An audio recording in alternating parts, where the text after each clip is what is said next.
Good morning students. पिछली video में हमने ये देख लिया था कि जो हमारा पिछला वीडियो था उसमें हमने हृदय चक्र पढ़ रहे थे और उसमें हम हृदय चक्र की प्रमुख प्रावस्थाओं के बारे में देख रहे थे। उसमें हमने ये देख लिया था, इनके नामों के बारे में देख लिया था, आलिंदों का अनुशीतलन, आलिंदों का प्रकुंचन और नीलियों का प्रकुंचन और नीलियों का अनुशीतलन। तो आज का जो हमारा ये पार्ट होगा हृदय चक्र का, उसमें हम इन सब के बारे में, चारों के बारे में हम डिटेल से पढ़ेंगे कि किस प्रकार से ये कार्य करते हैं, उनके बारे में हम डिटेल से अध्ययन करेंगे। तो सबसे पहला देखेंगे हम क्या, आलिंदों का अनुशीतलन। तो पहला हेडिंग डालेंगे आप, आलिंदों का अनुशीतलन।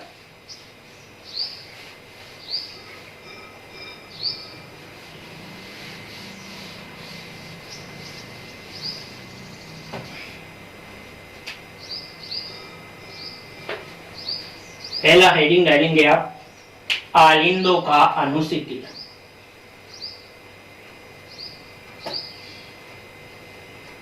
आलिंदों का अनुशीतलन,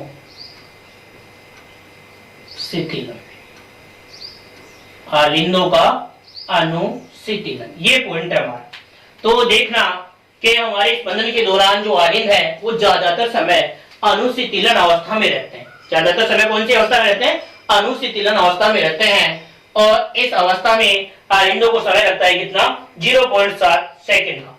तो हृदय चक्र के दौरान आलिंद लगभग हृदय चक्र के दौरान आलिंद लगभग 0.7 सेकंड तक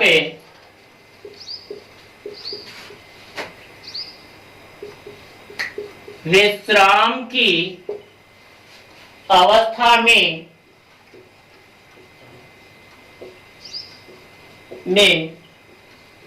रहते हैं। मतलब हृदय चक्र के दौरान, हृदय चक्र में पूरे हृदय चक्र में समय लगता है 0.8 सेकंड का।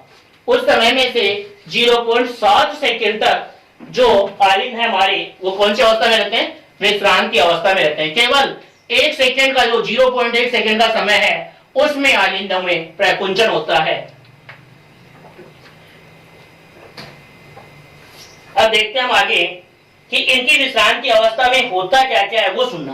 कि जब ये आलिंद विश्राम की अवस्था में होते हैं, विश्रांति मतलब शिथिल अवस्था में होते हैं, तो ध्यान देना कि आलिंदों में क्या होता है, रक्त आकर भरता रहता है। तो क्या होता है, देखो हमारी जो महाशिरा और पश्च महाशिरा है, उनसे, तो मैं यहाँ इसके ये दोनों आलिंद बना रहा हूं, ये 2 आलिंद है हमारे।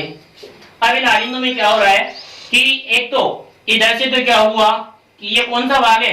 दाया भाग, दाया आलिंद है। कौन सा है? दाया आलिंद। और ये कौन सा आलिंद है? बाया आलिंद।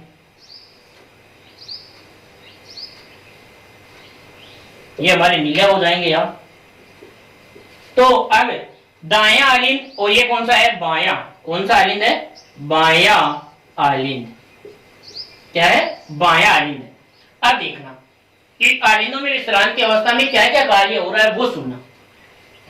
इनमें क्या होता है कि एक तो हमारी जो शरीर के विभिन्न भागों से जो अशुद्ध रक्त है, वो किसमें आता रहता है? दाएं आलिंद में। और इधर से हम देखें तो बाएं आलिंद में फुफ्फुसीय जो शिराएं हैं, उनसे रक्त आता रहता है शुद्ध कहां से? फेफड़ों से। इनमें आकर भरता रहता है। और इनकी विश्रांति अवस्था में, जब ये आलिंद विश्रांति अवस्था में होते हैं, समझ रहे हो, उस विश्राम की अवस्था में ही इनके जो आलिंद, अंतरालिंद नीले कपाट, कौन से? त्रिवलनी व द्विवलनी। इसमें त्रिवलनी है, इसमें क्या है? द्विवलनी। ये कपाट विश्रांति अवस्था में जैसे इनमें ये भरता है रक्त, तो दबाव हो जाता है, दबाव के कारण ये खुल जाते हैं और इनसे रक्त का प्रवाह किसमें होने लग जाता है? नीलियों में। और विश्रांति अवस्था में ही इनमें जो कुल रक्त था, उस रक्त का 75% या लगभग 70% जो भाग है, वो किसमें आ जाता है? नीलियों में आ जाता है। कब? विश्रांति अवस्था में। विश्रांति अवस्था की बात करें कि विश्रांति अवस्था में क्या होता रहता है इनमें, एक तो शरीर के विभिन्न भागों से रक्त इसमें आता रहता है, कहां से, अशुद्ध रक्त दाएं आलिंद में, और एक फेफड़ों से शुद्ध रक्त बाएं आलिंद में आता रहता है। जैसे ही ये भरते हैं तो इनमें दबाव होता है, दबाव के कारण इनके ये कपाट खुल जाते हैं और इसका जो रक्त था वो 75% रक्त किसमें चला जाता है, निलयों में चला जाता है। ये कब हुआ, आलिंदों की विश्रांति अवस्था में हुआ, आलिंदों की विश्रांति अवस्था में हुआ। फिर आलिंदों का प्रकुंचन होता है, वो होता है आलिंदों का संकुचन, वो बहुत कम समय के लिए होता है। कितने समय के लिए, दूसरा पॉइंट बता रहा हूं, समझा रहा हूं, बाद में लिखाएंगे। उसमें लगता है 0.1 सेकंड का समय लगता है, और उस समय आलिंदों में क्या होता है, संकुचन, और उस संकुचन के दौरान जो बचा हुआ रक्त था हमारा 25% जो रक्त था लगभग, वो कहां पर आता है, निलियों में आता है। वरना 75% बिना अनुशीतलन, बिना संकुचित हुए आरंभ की अवस्था में ही कहां पर पहुंच जाता है, निलियों में पहुंच जाता है। तो अब आप इसमें, ये तो हमारा जो चित्र था उससे हमने समझा है, अब हम इसमें ये लिखेंगे कि किस प्रकार से आलिंदों में जब अनुशीतलन होता है तो क्या क्या कार्य हो रहा है। तो एक तो ये बात लिखेंगे क्या, कि इनकी विश्रांति अवस्था में फेफड़ों से शुद्ध रुधिर फुफ्फुसीय शिराओं द्वारा बाएं आलिंद में, और शरीर के अन्य भागों से अशुद्ध रक्त मांस शिराओं द्वारा दाएं आलिंद में आता रहता है। इसके कारण क्या होगा, जैसे जैसे ये बढ़ेंगे तो द्विवर्णी और त्रिवर्णी कपाट खुल जाएंगे और जो रक्त होगा वो निलयों में चला जाएगा। और इसके दौरान क्या कह रहे हैं, निलयों में बंद अवस्था में ही, प्रारंभिक अवस्था में बंद और आलिंद में विश्रांति, तो रुधिर दाब बढ़ जाता है और ये कपाट खुल जाते हैं और आलिंदों में संकुचन से पूरी अधिकांश जो रक्त है वो निष्क्रिय प्रवाह के द्वारा कहां पर आ जाता है, निलयों में आ जाता है। तो ये बातें हम लिखेंगे। तो बोलो पहली बात क्या लिखें, इस अवस्था में शरीर के विभिन्न भागों से अशुद्ध रक्त महाशिरा द्वारा दाएं आलिंद में आता है, एक बात हुई है। दूसरी बात क्या लिखेंगे, कि फेफड़ों से शुद्ध रक्त फुफ्फुसीय शिराओं द्वारा बाएं आलिंद में आता है। जब ये भरने लग जाते हैं तो इनके द्विवर्णी और त्रिवर्णी कपाट जो हैं उन पर दबाव बढ़ता है और ये कपाट खुल जाते हैं और निष्क्रिय अवस्था में ही बिना संकुचित हुए 75% जो रक्त है वो निलयों में पहुंच जाता है। ये घटना हो रही है कब, आलिंदों के अनुशीतलन की अवस्था में। तो ये बातें हम लिखेंगे, ये बातें हम क्या करेंगे, लिखेंगे। तो हम सबसे पहले लिखें यहाँ पे,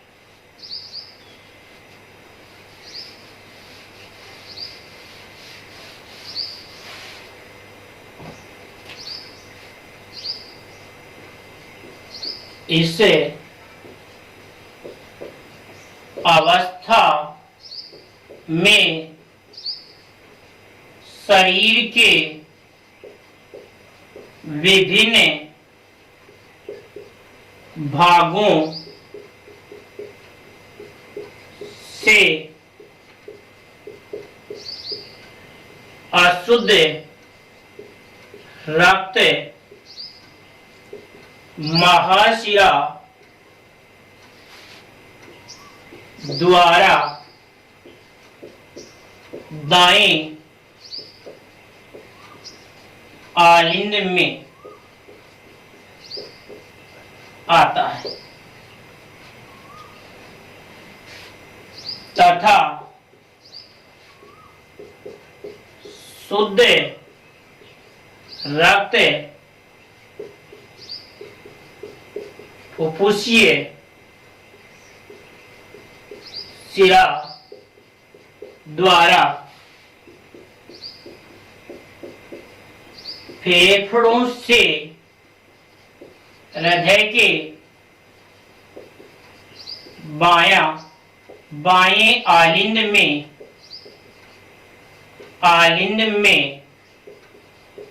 आता है। आगे लिखेंगे,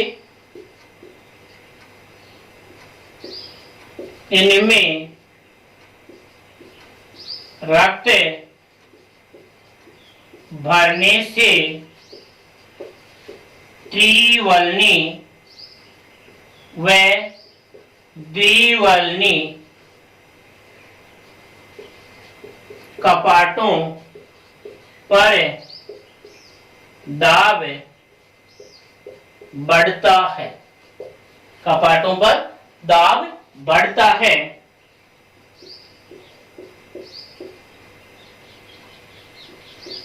जिससे ये कपाट खोले जाते हैं वह आलिंदों का लगभग 75% रक्त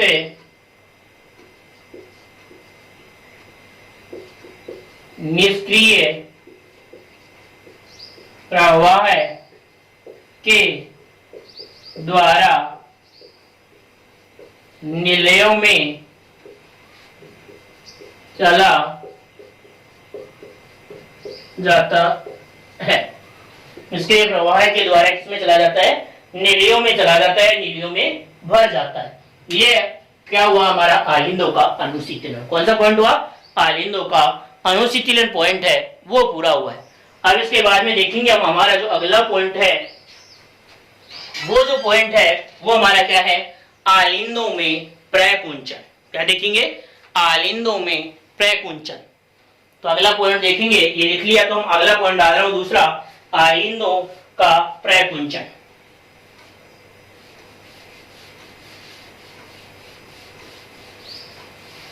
लिखते रहा करो इसको।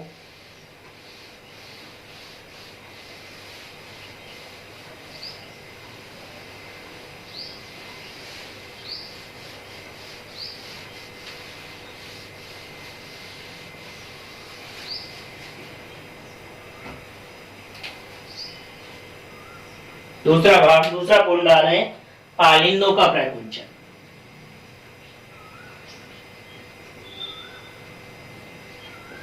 आलिंदों का प्रकुंचन।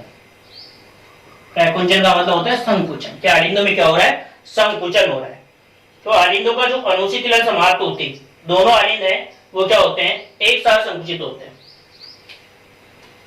क्या लिखेंगे हम कि आलिंदों में अनुशीतलन समाप्त होती, आलिंदों में अनुशीतलन समाप्त होते ही दोनों आलिंदों में एक साथ संकुचन होता है। इसे ही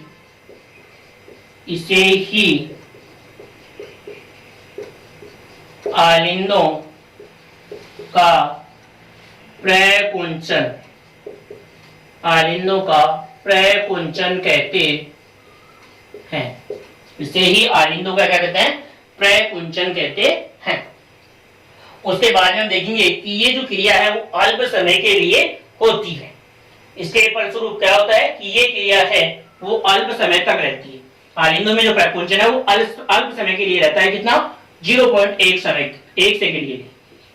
तो ये लिखते हैं, आलिंदों में प्रकुंचन की क्रिया अल्प समय के लिए होती है। अल्प समय के लिए होती है। आलिंदों में प्रकुंचन की जो क्रिया है वो क्या होती है? अल्प समय के लिए होती है। और यह समय कितना होता है इसमें? यह समय 0.1 सेकंड का होता है। 0.1 सेकंड का मतलब इनमें ये जो समय होता है वो कितना होता है? 0.1 सेकंड का समय होता है। अब इस समय क्या होता है सुनना कि जो संकुचन के फलस्वरूप थोड़ा ही रुधिर जो आलिंदों में बचा हुआ था वो किसमें चला जाएगा? निलयों में चला जाएगा। तो क्या कहेंगे? आलिंदों में संकुचन के दौरान आलिंदों में जो थोड़ा रक्त बच गया था वो निलयों में पहुंच जाता है। क्या लिखेंगे? आलिंदों में संकुचन के दौरान आलिंदों में थोड़ा या जो आलिंदों में शेष रुधिर, आलिंदों में शेष रुधिर नीलों में चला जाता है। क्वेश्चन क्या लिख लेंगे? लगभग कितना बचा था? 25%। कितना? लगभग 25%। मतलब लगभग 25% है वो किसमें आ जाता है? नीलों में आ जाता है। और इस प्रकार से नीले हैं वो जिससे क्या हो जाते हैं? पूर्णतः भर जाते हैं। इस प्रकार से नीले रुधिर से पूर्ण भर जाते हैं, पूर्ण भर जाते हैं। तो ये हमारा दूसरा पॉइंट हो गया क्या? आलिंदों का प्रकुंचन। तो आलिंदों में अनुचित समाप्त होते हैं, दोनों आलिंदों में एक साथ प्रकुंचन होता है, इसे ही आलिंद प्रकुंचन कहते हैं। और आलिंदों का प्रकुंचन की क्रिया वो अल्प समय के लिए होती है, लगभग कितनी? 0.1 सेकंड समय का होता है इसमें। और आलिंदों में जो संकुचन होता है उसके दौरान आलिंदों में शेष रुधिर जो था वो नीले में चला जाता है। कितना? लगभग 25%। इस प्रकार से अब पूरा का पूरा रक्त जो आलिंदों का था वो कहां चला गया?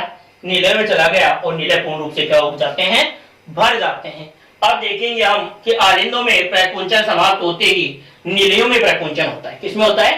नीलियों में प्रकुंचन। तो तीसरा पॉइंट लिखेंगे हम नीलियों में प्रकुंचन। क्या लिखेंगे? नीलियों में प्रकुंचन।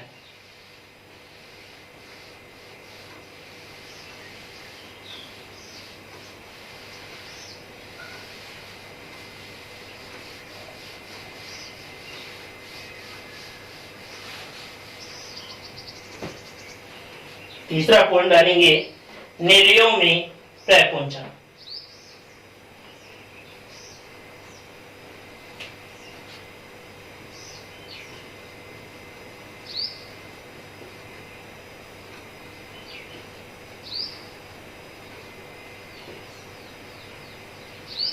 नीलियों में प्रकुंचन। तो आलिंदों में प्रकुंचन समाप्त होते ही नीले संकुचित होते हैं। आलिंदों में संकुचन समाप्त होते ही क्या होते हैं? नीले संकुचित होते हैं। उसे हम क्या बोलते हैं? नीलियों में प्रकुंचन कहते हैं। तो आगे हम लिखेंगे क्या? आलिंदों में प्रकुंचन समाप्त होने के बाद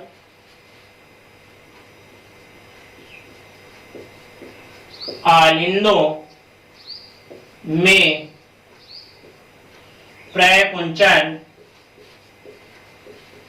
समाप्त होने के बाद नीले संकुचित होते हैं। आलिंदों में प्रकुंचन होने के बाद, प्रकुंचन समाप्त होने के बाद नीले संकुचित होते हैं। इसे क्या बोलेंगे हम? इसे क्या कहते हैं? नीले प्रकुंचन। इसे क्या कहेंगे? नीले प्रकुंचन कहते हैं। इसे क्या कहते हैं? नीले प्रकुंचन कहते हैं। आगे लिख लेंगे इसे नीले प्रकुंचन। इसे क्या कहते हैं? नीले प्रकुंचन कहते हैं। आगे लिखेंगे यह है लगभग कितने समय के लिए होता है? 0.3 सेकंड। यह है लगभग 0.3 सेकंड के लिए होता है। यह लगभग 0.3 सेकंड के लिए होता है। अब जब नीलों में प्रकुंचन होता है तो क्या होगा? तो क्या होगा? दबाव के कारण जो हमारी फुफ्फुसीय धमनी और जो महाधमनी उनके उद्गम पर जो अंतरचंद्राकार कपाट बताए थे हमने, फुफ्फुसीय जो धमनी थी उसके उद्गम स्थल पर जो अर्धचंद्राकार कपाट थे, और जो एक हमने चित्र में ये महाधमनी बताई थी उसके उद्गम पर अर्धचंद्राकार कपाट थे। महाधमनी कहां से निकल रही थी, बाएं नीले से। कहां से निकल रही थी, बाएं नीले से। और ये फुफ्फुसे धमनी कहां से निकल रही थी, सॉरी हाँ, दाएं नीले से। तो यहाँ पर जो कपाट थे इनमें संकुचन होने से कपाट खुल जाएंगे और ये रक्त कहाँ चला जाएगा, जो हमारा बायां नीला था उससे तो शरीर के विभिन्न भागों में, और जो दायां नीला था उससे कहाँ चला जाएगा, फेफड़ों में। कहाँ चला जाएगा, फेफड़ों में चला जाएगा। एक क्रिया तो ये होगी। दूसरी क्रिया क्या होगी, किन्हीं में दबाव के कारण जो यहाँ पर उद्गम पर द्विवर्णी और त्रिवर्णी कपाट थे वो क्या हो जाएंगे, बंद हो जाएंगे। तो क्या हम इससे क्या समझेंगे कि निलय में प्रकुंचन के समय क्या होगा कि महाधमनी और फुफ्फुसे धमनी पर पाए जाने वाले अर्धचंद्राकार कपाट खुल जाएंगे और द्विवर्णी और त्रिवर्णी कपाट बंद हो जाएंगे और निलयों में उपस्थित जो रक्त था वो क्या जाएगा, कहां पर चला जाएगा, शरीर के विभिन्न भागों में और फेफड़ों में क्या कर दिया जाएगा, पंप कर दिया जाएगा। ये इस क्रिया में विधि में होगा। क्या क्या होगा कि निलयों में संकुचन के दौरान जो दबाव बढ़ने से, निलय में संकुचन के दौरान दबाव बढ़ने से त्रिवर्णी और द्विवर्णी कपाट बंद हो जाएंगे। फुफ्फुसे धमनी और महाधमनी के उद्गम स्थल पर उपस्थित अर्धचंद्राकार कपाट खुल जाएंगे, जिससे रक्त क्या होगा, शरीर के विभिन्न भागों में और फेफड़ों में पंप किया जाएगा। समझ गए होंगे कि यहाँ पर जो हमारा ये दायां आलिंद था, दायां नीले था, उससे तो जाएगा कहां पर, फेफड़ों में, और जो हमारा बायां नीला था उससे कहां जाएगा, शरीर के विभिन्न भागों में पंप कर दिया जाएगा। ये किस समय होता है, निलय में प्रकुंचन के समय, और इसके लिए कितना समय लगता है, 0.3 सेकंड का समय लगता है। तो ये हमारा क्या हुआ, निलय प्रकुंचन।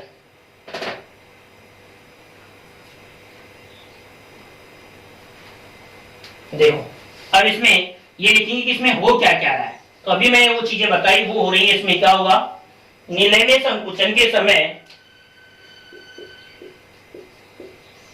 निलयों में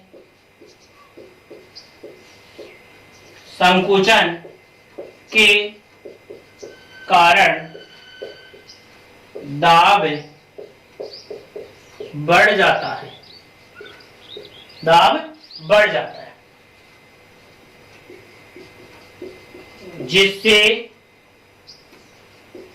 त्रिवर्णी व द्विवर्णी कपाट बंद हो जाते हैं तथा रक्त के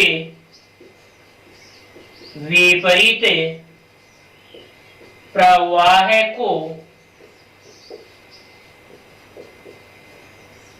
रोकते हैं और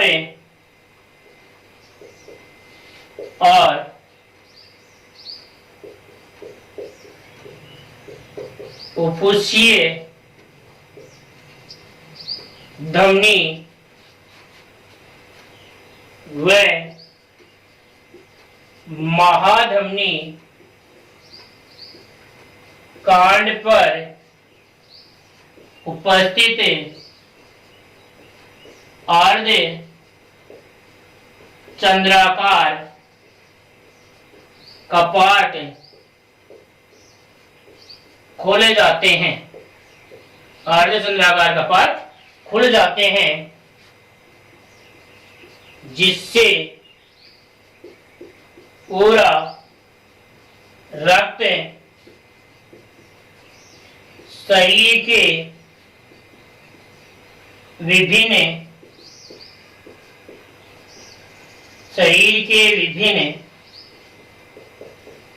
भागों में व फेफड़ों में पंप किया जाता है, फेफड़ों में पंप किया जाता है। ये हमारा कौन सा हो गया, तीसरा पॉइंट हो गया क्या, निलयों में प्रकुंचन। तो निलय में प्रकुंचन के समय क्या क्या होता है, कौन कौन सी क्रियाएं होती हैं, वो आप सभी लिखेंगे। उसके बाद में हम देखेंगे अगला जो हमारा पॉइंट है वो देखेंगे हम निलयों में क्या, अनुशिथिलन, निलयों में अनुशिथिलन। तो ये लिख लिया, तो अगला पॉइंट देखेंगे हम निलयों में अनुशिथिलन।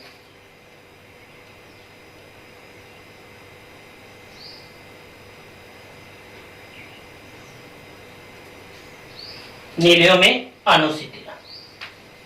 तो अगला चौथा पॉइंट डालें, नीलियों में अनुशीतलन। तो नीले में प्रकुंचन पूरा होते ही जो नीले हैं वो विश्रांति अवस्था में आते हैं, उसे ही क्या बोलेंगे हम, नीले में अनुशीतलन कहेंगे। चौथा पॉइंट हमारा था वो क्या था, नीलियों में अनुशीतलन, नीलियों में अनुशीतलन, सॉरी नीलियों में अनुशीतलन। ये देखेंगे अब क्या होगा कि नीले में जैसे ही प्रकुंचन समाप्त होता है तो नीले विश्राम की अवस्था में आते हैं, उसे ही क्या बोलते हैं, नीले अनुशीतलन कहते हैं। और इस दौरान कितना समय लगता है, 0.5 सेकंड का समय। कितना समय लगता है, 0.5 सेकंड का समय लगता है।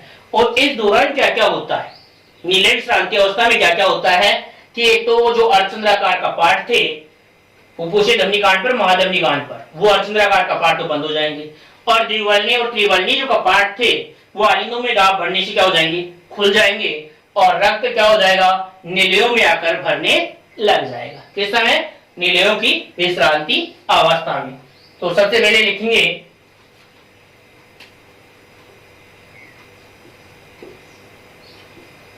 नीलियों में प्रकुंचन समाप्त होते ही नीले विश्रांति अवस्था में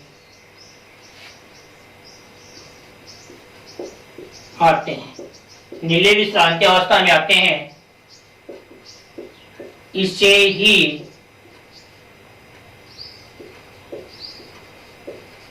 नीलियों का अनुशीतलन, नीलियों का अनुशीतलन कहते हैं। आगे लिखेंगे, इस क्रिया में 0.5 सेकंड का समय लगता है। इस क्रिया में 0.5 सेकंड का समय लगता है। अब होता क्या क्या है, इस दौरान क्या होगा, अर्धचंद्राकार कपाट बंद हो जाते हैं और आलिंदों से लगातार रुधिर दाब धीरे धीरे नीलियों की तुलना में अधिक हो जाने से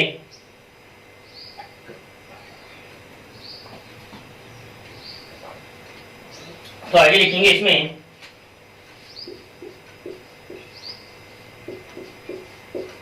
रुधिर के विपरीत प्रवाह को रोकने के लिए अर्ध चंद्राकार कपाट, अर्धचंद्राकार कपाट बंद हो जाते हैं, अर्धचंद्राकार कपाट बंद हो जाते हैं और आलिंदों में रक्तदाब अधिक होने से और आलिंदों में रक्तदाब अधिक होने से और आलिंदों में रक्तदाब अधिक होने से क्या होगा, त्रिवर्णी व द्विवर्णी कपाट खुल जाते हैं, वह रक्त नीलियों में भरने लग जाता है। मतलब रक्त नीले में आकर के क्या होने लगता है, भरने लगता है, भरना प्रारंभ हो जाता है, नीलों का भरना प्रारंभ हो जाता है। तो इस प्रकार से ही हमारे हृदय की जो क्रिया विधि थी वो हमने देखी कि हमारे जो दोनों पार्ट देखे हमने, उसमें तो देखा हमने हृदय स्पंदन के बारे में और हृदय चक्र के बारे में सामान्य जानकारी और वो चारों पॉइंट। अब जो हम हृदय चक्र के बारे में ये जो चारों पॉइंट थे उनके बारे में इस पार्ट में हमने डिटेल से पढ़ लिया है कि हमारा हृदय चक्र किस किस प्रकार से होता है, कौन कौन सी क्रियाएं होती हैं, कौन सी क्रिया में कितना समय लगता है। इसमें 0.7 सेकेंड, इसमें 0.1 सेकेंड, ये दोनों मिलाकर कितना हुआ 0.8 सेकेंड। इसमें देखें तो इसमें लगा है 0.3 सेकेंड, इसमें लगा है 0.5 सेकेंड, ये दोनों मिलाकर के कितना हुआ 0.8 सेकेंड। कितना हुआ 0। कहीं ये नहीं देखने आप कंफ्यूजन में हो जाए कि इसको जोड़े तो ये बहुत सारा होगा, नहीं। प्रकुंचन और अनुशीतलन आलिंदों का देखें तो कितने समय में हुआ 8 सेकंड में, नीलों का देखें कितने सेकंड में हुआ 8 सेकंड में। तो इस प्रकार से हमने पढ़ लिया है। और ये ध्यान देना है कि आलिंदों में तो ये ध्यान देना है कि हमारा जो एक हृदय स्पंदन होता है उसमें कितना समय लगता है। कंप्यूटर एग्जाम के लिए महत्वपूर्ण ये है, एक ये होता है इनमें इनके अलग अलग समय के बारे में पूछ लिए कौन सी समय कितना समय लगता है। हमारे हृदय चक्र की न्यूनतम से प्रावस्था नहीं है, हृदय चक्र की प्रावस्था नहीं है, तो ये पॉइंट दे दें तो ये सभी हमारे हृदय चक्र की प्रावस्थाएं होती हैं। तो इस प्रकार से आज जो हमने अध्ययन किया हृदय चक्र की विभिन्न प्रावस्थाओं के बारे में जो विस्तार से हमने पढ़ा वो आपको अच्छी तरह से समझ में आया होगा। आज हम इतना ही देखते हैं। अगला जो वीडियो होगा हमारा वो लसिका तंत्र और हृदय से संबंधित रोग या परिसंचरण तंत्र से संबंधित रोग होंगे। उसके बाद में हमारा एक जो पार्ट है या चैप्टर है वो पूर्ण रूप से पूरा हो जाएगा, जिसमें हमने बहुत सारी डिटेल से पढ़ा है। जो 12वीं के लेवल के बच्चे हैं उनके हिसाब से थ्योरी भी पढ़ी है और कंपटीशन एग्जाम के हिसाब से भी हमने गहराई से इसमें अध्ययन किया है। तो आज इतना ही काफी है। आपसे यही उम्मीद करता हूं कि आपको ये वीडियो अच्छा लगा होगा, इसलिए आप इसको लाइक शेयर और हमारे जो यूट्यूब चैनल है उसको क्या करें ज्यादा से ज्यादा सब्सक्राइब करें, जिसके कारण आपको लाइव क्लासें और लंबी क्लासें ज्यादा से ज्यादा क्लासें दी जा सकें। आज इतना ही काफी है। जय हिंद, जय भारत।